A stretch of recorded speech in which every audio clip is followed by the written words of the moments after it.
Hey everybody, in this video I will show you exactly how to integrate Shopify into a website.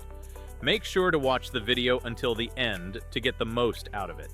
So to do this, all you have to do is simply open your Shopify store and click on the sales channel. From here, you can click on Buy button and then create a Buy button.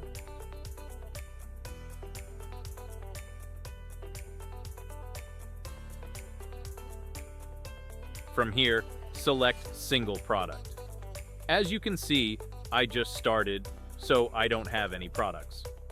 All you have to do is select the product, customize the design and behavior of the button, and hit Next.